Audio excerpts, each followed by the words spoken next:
नमस्कार दोस्तों, दिल्ली के मुख्यमंत्री अरविंद केजरीवाल को आखिरकार सीबीआई के मामले में भी जमानत मिल गई है। दिल्ली शराब घोटाले मामले में अरविंद केजरीवाल लगातार जेल में बंद थे। पहले उन्हें ईडी ने गिरफ्तार किया था और जब ईडी ने जमानत दे दी तो सीबीआई ने तुरंत कार्रवाई करते हुए गिरफ्तारी कर ली थी। अब आज सुप्रीम कोर्ट ने जमानत देते हुए यही बात दोहराई है और सीबीआई के लिए कहा है कि सीबीआई को यह नहीं दिखाना चाहिए कि गिरफ्तारी में कोई मनमानी हुई है और सीबीआई को पिंजरे में कैद तोते से जो उनका चरित्र बन गया है उससे बाहर आना चाहिए। यह बहुत इंपॉर्टेंट टिप्पणी है और आपको याद होगा कि इससे पहले भी सुप्रीम कोर्ट ने सीबीआई को लेकर इस तरह की ही टिप्पणी की थी और कहा था कि सीबीआई को पिंजरे में बंद तोते जैसा व्यवहार नहीं करना चाहिए। यह दूसरा मौका है जब सीबीआई के लिए यह टिप्पणी हुई है। दरअसल 177 दिन पहले यानी कि 21 मार्च को अरविंद केजरीवाल की ईडी ने दिल्ली शराब घोटाले मामले में गिरफ्तारी की थी और लगातार इस मामले को लेकर वे जेल में थे। लेकिन जैसे ही ईडी वाले मामले में अरविंद केजरीवाल की जमानत हुई उसके तुरंत बाद सीबीआई ने इसी मामले को लेकर गिरफ्तारी कर ली और आज वही आधार बना अरविंद केजरीवाल की जमानत का। यानी कि 177 दिन के बाद में अरविंद केजरीवाल अब तिहाड़ जेल से बाहर आएंगे और शर्तें हमेशा वही होती है जमानत की कि आप गवाहों को प्रभावित नहीं करेंगे, आप सीएम हाउस नहीं जाएंगे, आप किसी फाइल पर हस्ताक्षर नहीं करेंगे, आप सार्वजनिक तौर पर केस से जुड़ा कोई बयान नहीं देंगे। यह तो जमानत की शर्तें और जमानत अवधि की बात और सुप्रीम कोर्ट ने किस आधार पर जमानत दी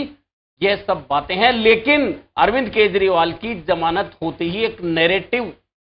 गढ़ा जाने लगा। नैरेटिव यह है कि क्या हरियाणा चुनाव में कांग्रेस की सीटों को प्रभावित करने के लिए अरविंद केजरीवाल को जमानत मिली है। हालांकि सुप्रीम कोर्ट का चुनाव से कोई लेना देना नहीं होता। सुप्रीम कोर्ट पहले भी कह चुका है कि उसे चुनावी मामले या राजनीतिक मामलों में नहीं घसीटा जाए क्योंकि सुप्रीम कोर्ट का अपना अलग नजरिया है, राजनीतिक लोगों का एक अलग नजरिया है। लेकिन जैसे ही आज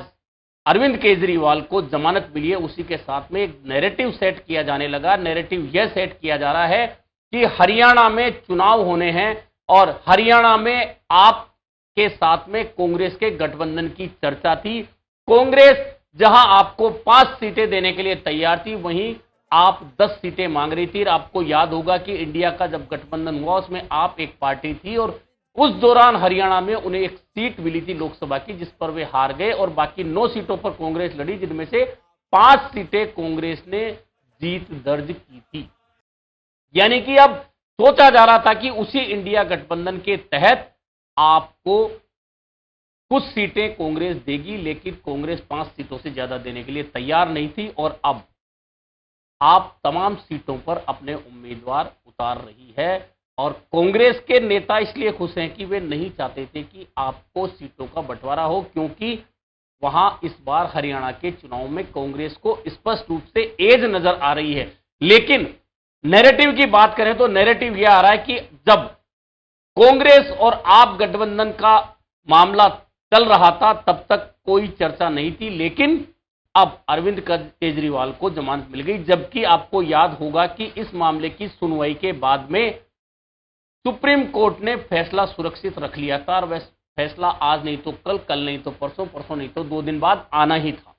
और आज सुप्रीम कोर्ट ने वह फैसला देते हुए जमानत दे दी अरविंद केजरीवाल को। लेकिन अब इस जमानत को हरियाणा के चुनाव से देखा जा रहा है जोड़कर और कहा जा रहा है कि अरविंद केजरीवाल चूंकि जेल से बाहर आएंगे, जमानत मिली है और आप यदि तमाम सीटों पर हरियाणा में चुनाव लड़ रही है विधानसभा का तो वे प्रचार करने भी जाएंगे और प्रचार करने जाएंगे तो वे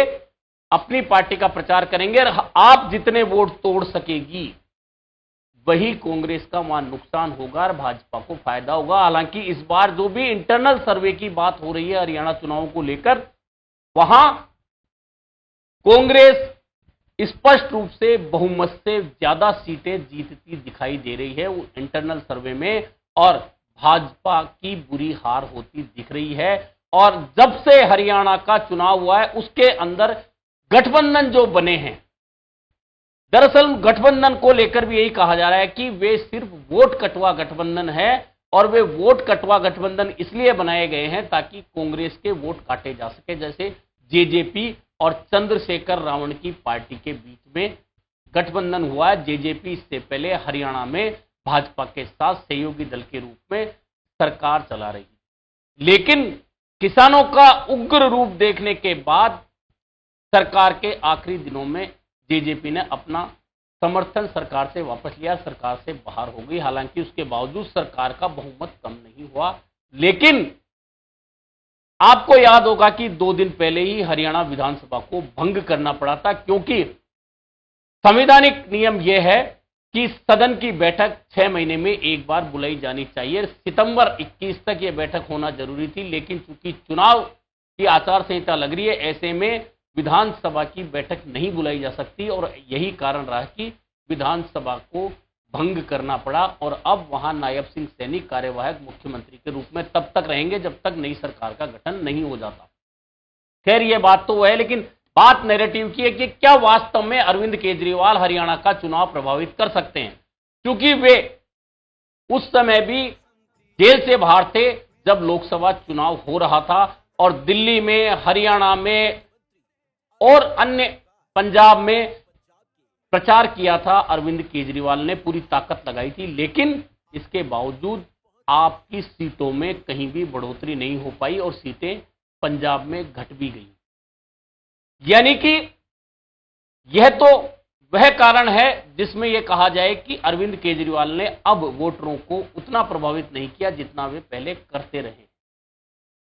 लेकिन क्या जिस तरह से वोट कटवा राजनीति हरियाणा की पहले भी रही है और पहले भी जेजेपी की वजह से कांग्रेस को बड़ा नुकसान हुआ था, लेकिन चूंकि अब जेजेपी किसान आंदोलन के निशाने पर है, किसानों के निशाने पर है, इसलिए निशाने पर है कि जब किसान आंदोलन था उस समय भाजपा का साथ छोड़ने के बजाय चुनावों से ठीक पहले जेजेपी ने भाजपा का साथ छोड़ा। ऐसे में किसानों का सवाल जेजेपी से है कि जब किसानों पर गोलियां चल रही थी, जब उनके रास्ते में नुकीले कांटे बिछाए जा रहे थे, जब किसानों का रास्ता रोका जा रहा था और भाजपा की तरफ से रोका जा रहा था, तब जेजेपी के नेता किसानों पर लगातार इस तरह के बयान दे रहे थे जैसे कि वे भाजपा की गोद में बैठे हुए थे और किसानों को लगातार आतंकवादी कहा जा रहा था, खलिस्तानी कहा जा रहा था। तब भी जेजेपी नेताओं ने विरोध नहीं करा। आज वही जेजेपी के नेता, जेजेपी पार्टी किसानों के निशाने पर है। लेकिन इधर अब जब आप हरियाणा की सारी सीटों पर लड़ेगी तो क्या वह वास्तव में कांग्रेस को नुकसान पहुंचा सकती है? लोगों का यह सोच है कि बहुत सारी सीटों पर आपको मिलने वाला वोट कांग्रेस की झोली से कटेगा, लेकिन क्या सिर्फ कांग्रेस का वोट कटेगा? तो दूसरी ओर कहा यह भी जा रहा है कि शहरी क्षेत्रों का जो वोट है भाजपा का, उस वोट में भी कहीं ना कहीं आप बड़ी सेंध लगाएगी और ऐसा हुआ तो हिसाब बराबर हो जाएगा। दरअसल हरियाणा की राजनीति में आज के दिन जो स्थितियां चल रही है उसमें किसान आंदोलन और अग्निवीर के अलावा विनेश फोगाट बड़ा मुद्दा है। और विनेश फोगाट के मामले को लेकर आपको याद होगा कि ब्रजभूषण ने 3-4 दिन लगातार बयान दिए, भाजपा को कहना पड़ा कि आप विनेश फोगाट और बजरंग पूनिया पर बयान मत दीजिए क्योंकि इसका असर उल्टा हो सकता है, क्योंकि विनेश फोगाट वाले मुद्दे पर भावनात्मक रूप से हरियाणा की जनता जुड़ी हुई है। ऐसे में भाजपा को रोजाना अपनी रणनीति बदलनी पड़ रही है। हालांकि भाजपा और कांग्रेस में दोनों में बगावत एक सी है, लेकिन चूंकि जो पार्टी जीतने वाली होती है, एक बार जिसके बारे में लोगों की जबान पर यह बात चढ़ जाती है कि यह पार्टी जीतने वाली है, यह पार्टी हारने वाली है, तो फिर बगावत का असर उस पार्टी पर बहुत कम पड़ता है जो चुनाव जीतने जा रही हो। ऐसे में कांग्रेस बहुत ज्यादा चिंता नहीं कर रही बगावत को लेकर, लेकिन भाजपा के लिए बड़ा चिंता का विषय है कि बड़े नेता जिनके टिकट काटे गए, विधायक, मंत्री या जिन लोगों ने पार्टी का झंडा 30 साल से उठा रखा है, उन लोगों के टिकट काट दिए गए। अब वे या तो बगावत करके खुद खड़े हो गए या वे कांग्रेस के पाले में चले गए। आप सोचिए कि भाजपा के सांसद नवीन जिंदल की मां सावित्री जिंदल निर्दलीय चुनाव लड़ रही है। यह कैसा मजाक है कि पार्टी का सांसद अपनी मां को निर्दलीय चुनाव लड़ने से नहीं रोक पा रहा। सावित्री जिंदल कह रही है कि मेरा अंतिम चुनाव है, इसलिए मैं जनता की मांग पर चुनाव लड़ रही हूं। और ऐसे बहुत सारे भाजपा के नेता हैं जो चुनाव मैदान में ताल ठोक चुके हैं भाजपा के खिलाफ। इन सारे समीकरणों के बीच में जब अब अरविंद केजरीवाल को सुप्रीम कोर्ट ने पहले ईडी और अब सीबीआई के मामले में जमानत दे दी है, तो यह नैरेटिव सेट किया जा रहा है कि अरविंद केजरीवाल की जमानत सिर्फ और सिर्फ इसलिए हुई है कि वे कांग्रेस के वोट काटें और उसका फायदा भाजपा को, और भाजपा लगातार तीसरी बार सत्ता में आ जाए। हालांकि सुप्रीम कोर्ट ने कभी भी टाइमिंग देखकर फैसले नहीं लिए, यह तय है। लेकिन यह फैसला इसलिए जोड़ा जा रहा है कि आपको याद होगा कि गणेश जी की आरती करने देश के सीजेआई चंद्रचूड़ सिंह के घर प्रधानमंत्री नरेंद्र मोदी पहुंचे थे और इसको लेकर विपक्ष लगातार निशाना साध रहा है। शिवसेना ने तो यहां तक कह दिया है कि जो मामले की सुनवाई सुप्रीम कोर्ट में महाराष्ट्र को लेकर चल रही है, दल बदल कानून को लेकर चल रही है, विधायकों को तोड़ने के मामले में लेकर चल रही है, उससे सीजेआई को दूर हो जाना चाहिए, यानी कि इतना निशाना साधा गया है। और जब सीजेआई के घर प्रधानमंत्री जाते हैं, इस मामले को जब लेकर विपक्ष आक्रामक होता है, तो भाजपा कहती है कि सीजेआई तत्कालीन जब थे वे भी प्रधानमंत्री मनमोहन सिंह के निवास पर सामूहिक भोज में गए थे। तो एक बात तो भाजपा खुद ही कह रही है कि वे सामूहिक कार्यक्रम में गए थे, लेकिन यहां प्रधानमंत्री चंद्रचूड़ सिंह जो सीजेआई हैं उनके घर अकेले गए। दोनों बातों में फर्क हो जाता है। हालांकि सीजेआई चंद्रचूड़ सिंह के फैसले बहुत सारे ऐसे हैं जो नजीर बने हैं, विपक्ष ने उनकी सराहना की है, लेकिन जब खुद के पक्ष की बात नहीं होती राजनीतिक दलों के, तो वे तुरंत खिलाफ बोलने लग जाते हैं। यह मामला भी कुछ ऐसा ही लग रहा है। खैर, वह मामला अलग है, लेकिन सीजेआई के घर प्रधानमंत्री के जाने के बाद अरविंद केजरीवाल की जमानत होना 2 दिन बाद और हरियाणा चुनाव में आपका तमाम सीटों पर उतरना, इसलिए यह सारे घटनाक्रमों को जोड़कर नैरेटिव सेट किया जा रहा है कि अरविंद केजरीवाल को जमानत सिर्फ इसलिए मिली है कि वे हरियाणा में चुनावों को प्रभावित करें, कांग्रेस का वोट तोड़ें, आपके उम्मीदवार तमाम जगह उतरें और इसका नुकसान कांग्रेस को हो और भाजपा इसका फायदा उठा जाए। कुल मिलाकर अरविंद केजरीवाल की आज जमानत हुई है।